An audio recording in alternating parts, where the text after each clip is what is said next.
Bonjour tout le monde. Je m'appelle la sœur Choi Soo-yeon de la Corée du Sud. Sur cette place, je veux témoigner Dieu. Actuellement, j'ai le corps en forme. Lorsque j'étais petit, j'étais en forme et j'étais très active. Donc, je me croyais vraiment en moi. J'avais un quotient intellectuel élevé. Pendant que mes amis étudiaient, moi, je m'amusais. Mais par contre, j'étudiais mieux que mes amis. Alors, je croyais que je pouvais me croire. Et quoi que je fasse, je croyais que je pouvais réussir. Moi aussi, quand j'étais petit, je fréquentais l'église. Et simplement, je suivais ma mère. Il y a beaucoup de gens qui suivent leur mère à l'église. Et beaucoup de gens qui fréquentent l'église par obligation. Moi aussi, je fréquentais l'église par obligation parmi ces gens. J'étais juste assis à l'église et je revenais à la maison. J'allais à l'église juste pour m'amuser avec mes amis. Je pensais que je n'avais pas besoin de Dieu. Et c'est ainsi que je vivais et à un moment donné, j'avais eu la maladie. Et depuis la classe de 4e, je commençais par avoir les maux de tête. Et quand j'avais 17 ans, j'étais tellement difficile. Et à l'âge de 18 ans, j'avais la paralysie du demi-corps.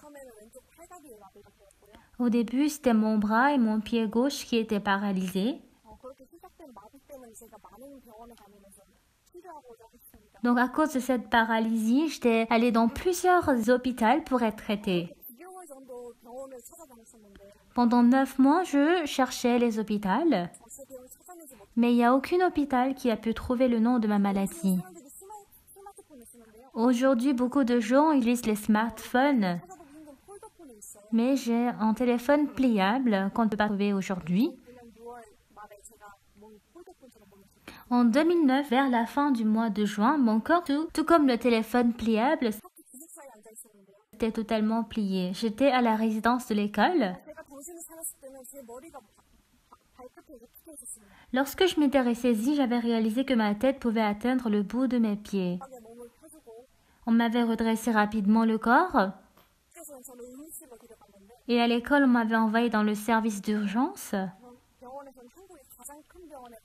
Et à l'hôpital, on m'avait dit d'aller dans une plus grande hôpital.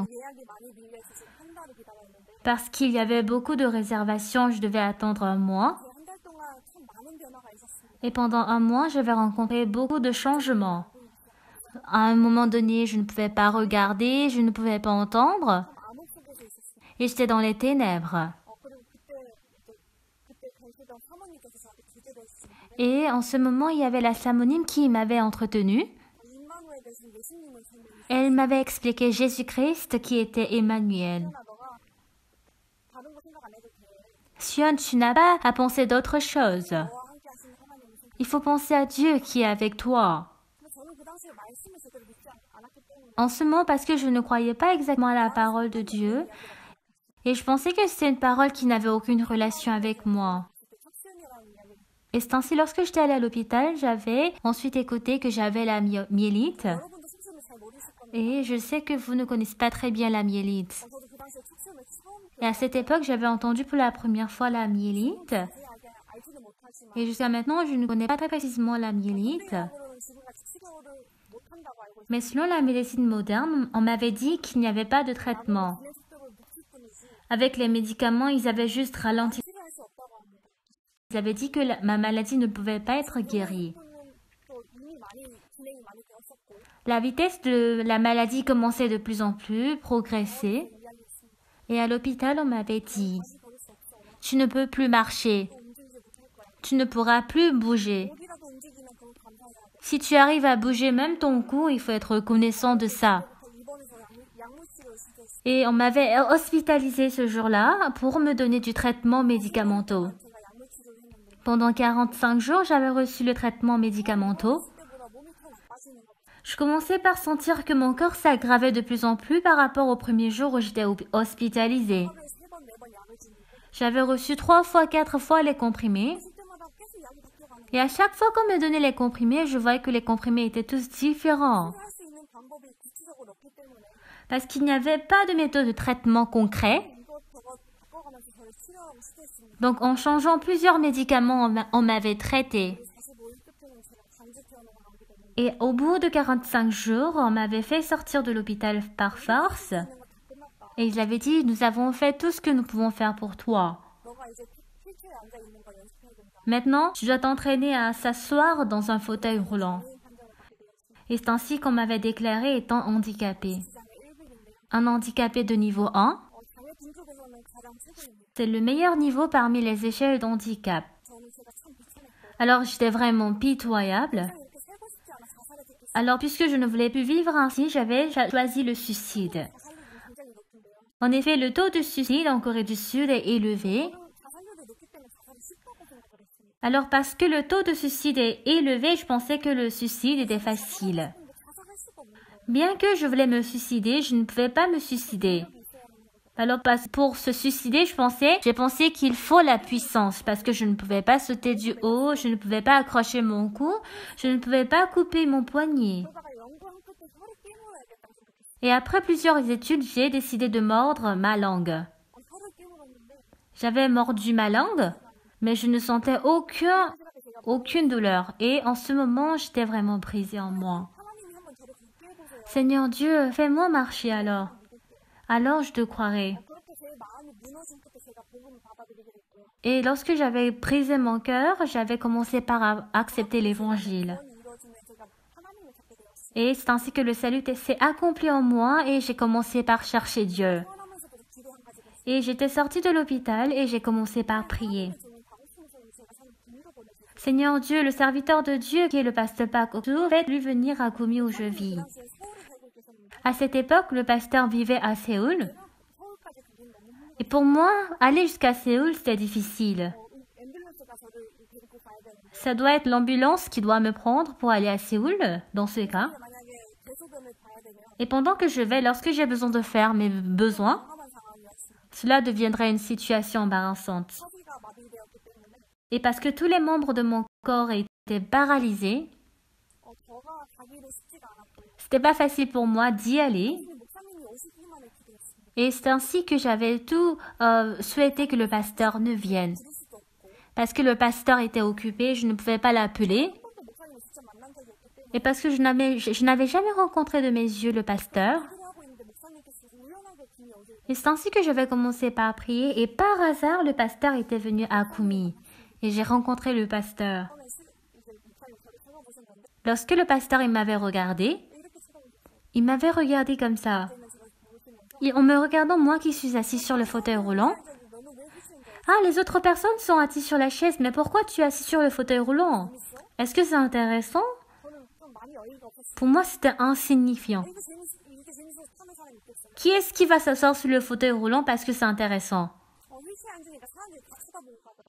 Parce que j'étais assis sur le fauteuil roulant, tout le monde me regardait.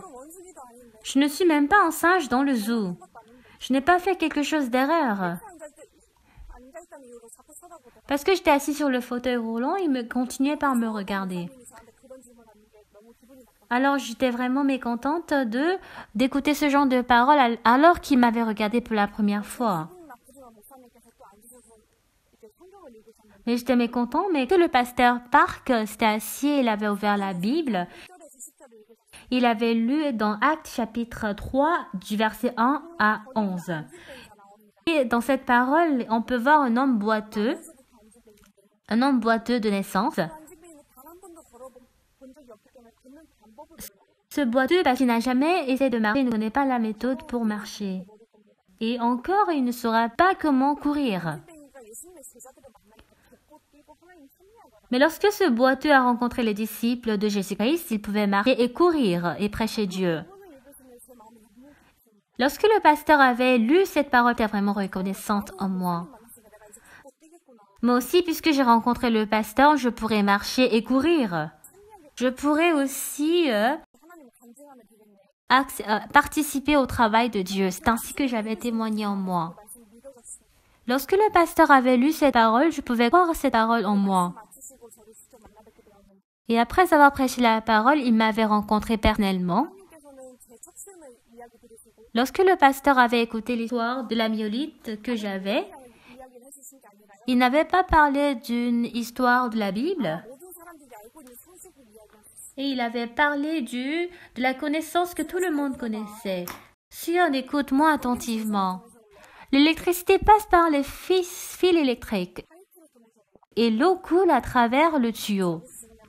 Ici, ce qui est important, avec ton cœur et le cœur de Dieu, il suffit d'avoir la connexion. C'est ainsi que Dieu travaillera pour toi et il travaillera certainement pour toi. Cette parole était bouleversante en moi. Savez-vous comment le cœur est connecté? En ce moment, je ne savais pas très bien. Mais le fait d'être connecté avec le cœur de Dieu était vraiment facile. Il suffisait de croire à la parole telle qu'elle.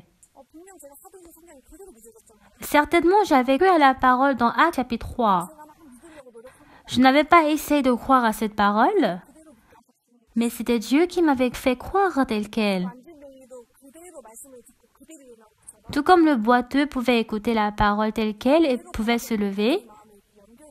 Et c'est ainsi que lorsque j'avais écouté la parole telle qu'elle, je pouvais avoir la connexion. Alors, bien-aimés, lorsque vous pensez comme cela, je devais rapidement... Lorsque le pasteur avait donné ce message, il avait quitté Kumi. Bien que le pasteur avait quitté Kumi, il y avait la parole que le pasteur avait donnée dans mon cœur. Mon corps s'est aggravé de plus en plus et mes nerfs mouraient de plus en plus. Et je ne pouvais que sentir 3 cm de mon front. Même si je versais de l'eau chaude, je ne pouvais pas sentir. Une personne qui était venue me rendre visite. Et pendant qu'il était en train de parler, il m'avait pincé. Et je ne savais pas qu'il m'avait pincé. Et lorsque la meurtrissure de sang était... C'est ainsi que mon corps était misérable qu'il ne pouvait sentir aucune chose. Mais avec ce corps, lorsque j'avais cru à la parole de Dieu, j'étais vraiment heureuse. C'est ainsi que la parole du pasteur était vivante en moi. Et je pouvais voir comment Dieu tenait mon cœur. Si après 5 mois, je vais sentir un changement dans mon corps. Et avant que ça n'atteignait 5 mois, j'avais commencé par marcher. Je n'avais pas très bien marché comme aujourd'hui. J'avais commencé par marcher un pas, 2 pas. Je marchais sans avoir de l'équilibre. Tout comme les pieds dans quelle marche, je marchais très difficilement. Bien que je recevais un nouveau traitement, je ne pouvais pas me rétablir facilement. Et pendant que je marchais comme ça, lors du message, pasteur avait dit cette parole. Bien-aimé, Sion marche très bien.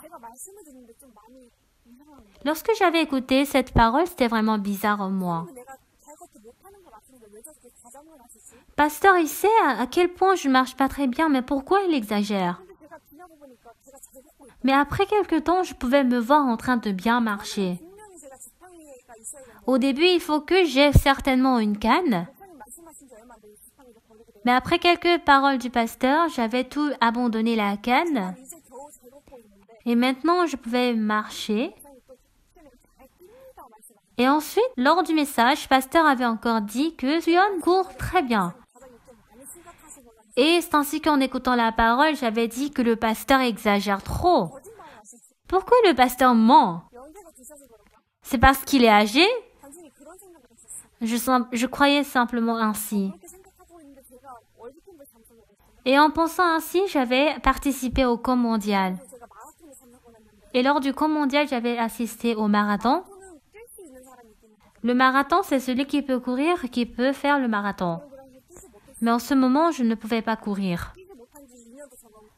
Je ne pouvais pas courir pendant plus de 2 ans. Pendant que je ne pouvais pas courir, un pasteur avait donné la parole. Bien-aimé, il y a le point mort. Mais, bien-aimé, concernant votre point mort, essayez de surpasser à travers Dieu. C'est ainsi que mon point mort, j'ai décidé comme le marathon. Et j'étais sur la première ligne et j'ai commencé par courir au marathon. Ce n'est pas que j'avais bien couru. Et au milieu, je voulais aussi abandonner plusieurs fois.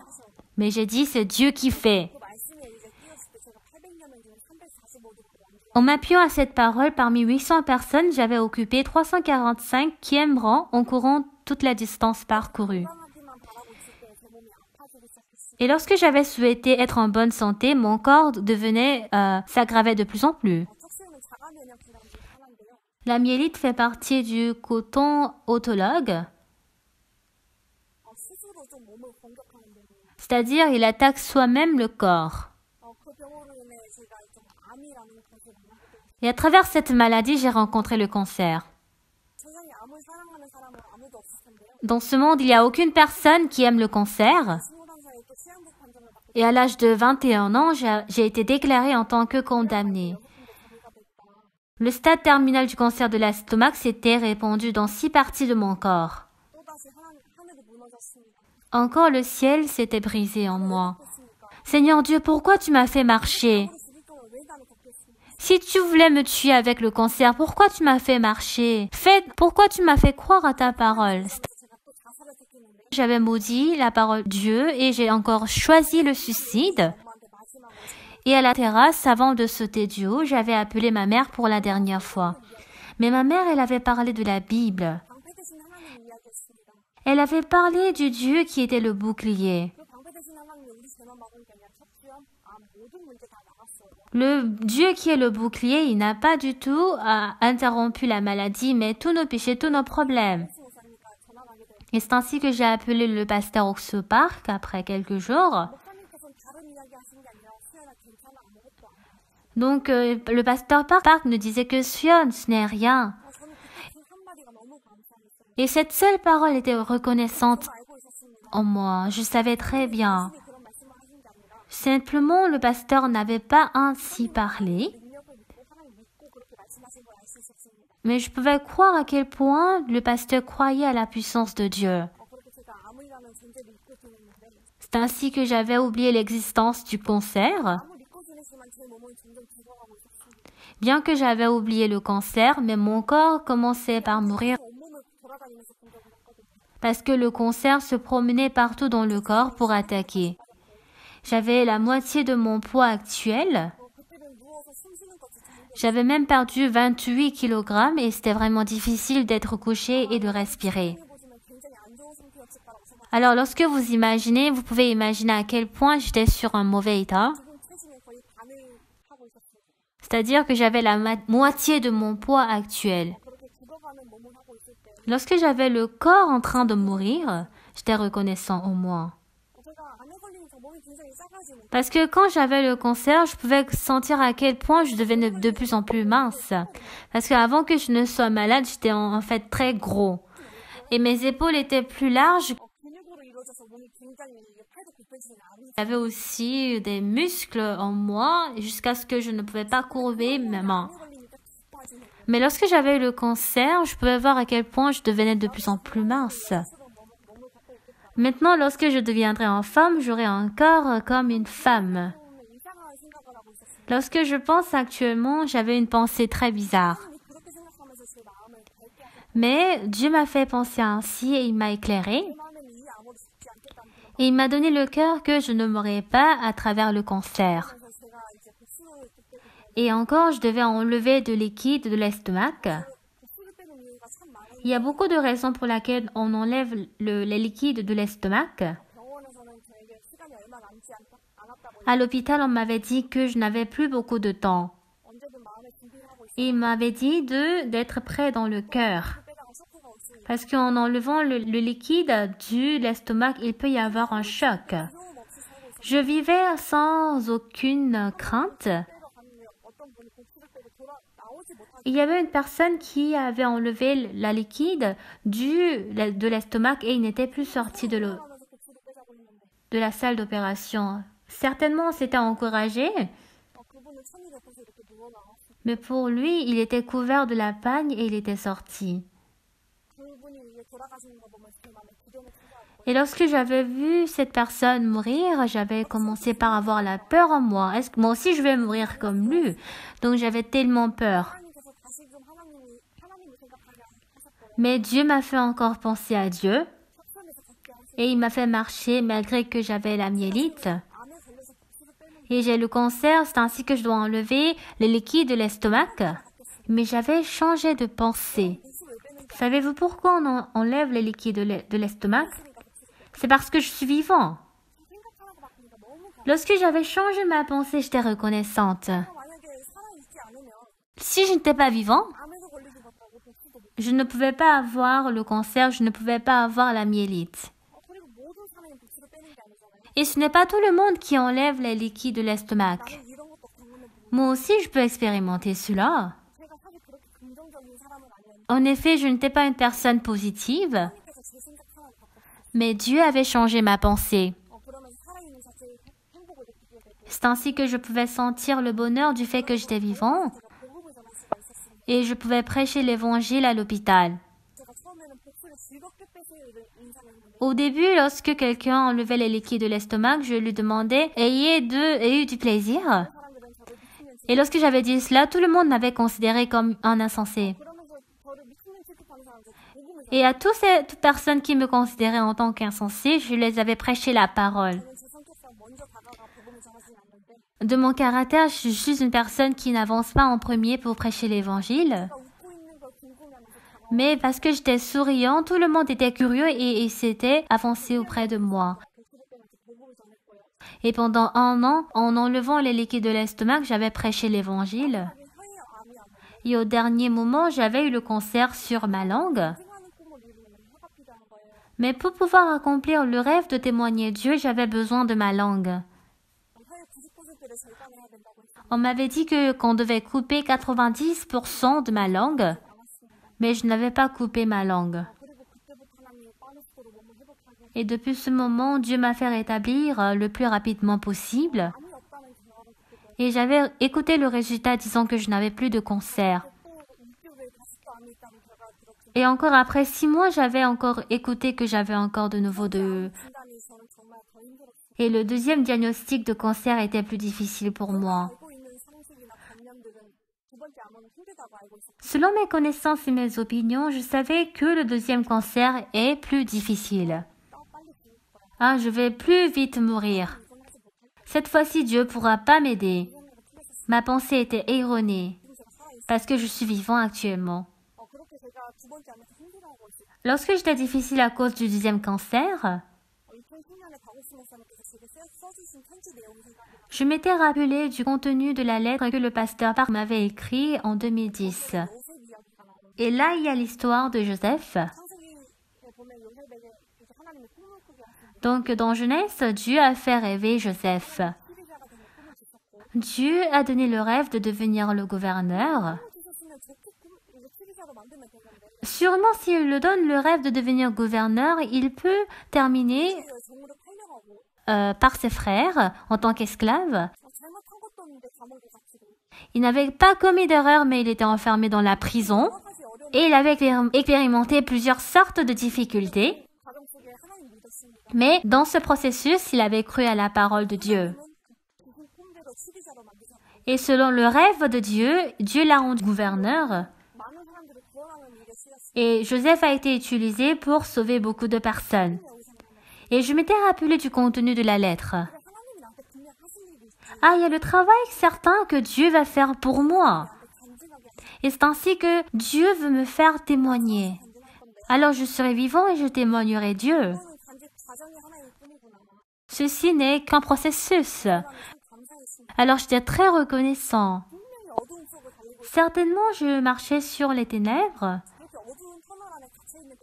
Il semblait que j'étais dans un tunnel ténébreux. Mais lorsque j'avais pensé ma pensée, Dieu m'a fait débarrasser de là.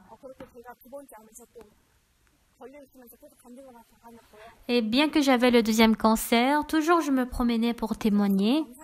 J'étais reconnaissant. Et en témoignant, je pouvais sentir que le cancer avait disparu. Mais c'était pas toujours. J'avais encore eu le cancer. J'étais reconnaissant. J'avais eu troisièmement le cancer. Et beaucoup de gens m'avaient dit, pourquoi Dieu te donne continuellement le cancer? Mais bien-aimé, essaye de réfléchir. Il n'y a aucune personne qui veut avoir le cancer. Et il n'y a pas beaucoup de personnes qui ont le cancer. Et aujourd'hui, on peut dire que 1 sur 3 a le cancer. Et dans ma famille, c'est moi qui ai le cancer. Parce que j'avais eu le cancer, j'avais eu plusieurs pensées. Parce que pendant que j'avais eu le cancer, Dieu m'avait donné beaucoup de présents. Et devant la vie, j'avais plusieurs fois prêché la parole. Pendant que j'avais eu 3 fois le cancer et que j'avais la myélite, pendant 12 ans, j'étais malade. Mais Dieu m'a donné le cœur précieux que les autres personnes ne pouvaient avoir. Actuellement, je n'ai pas le cancer. On m'avait dit en réalité que le 3e cancer est difficile. Mais c'était la parole de la médecine. Mais parce que déjà Dieu m'a rendu juste. Et j'aime surtout Jérémie, chapitre 29, verset 11. Et dans cette parole, il est dit que ce n'est pas la plaie, mais la paix. Parole qui vous donne l'espoir. Et j'étais reconnaissant.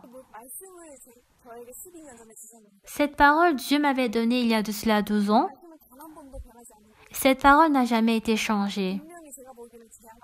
Selon moi, c'était comme la plaie. Et non pas selon moi, mais aux yeux de tout le monde, c'était comme une plaie. Mais parce que la parole disait que c'était l'espoir, c'était vraiment l'espoir. Lorsque je retourne en arrière, lorsque j'avais seulement cru à la parole, je pouvais beaucoup plus sourire. Si je savais que j'allais vivre autant heureux que ça, j'allais plus sourire. Et je commence par regretter des moments où je n'avais pas cru en Dieu. Et je pense que pendant ces moments, Dieu m'a donné des cadeaux.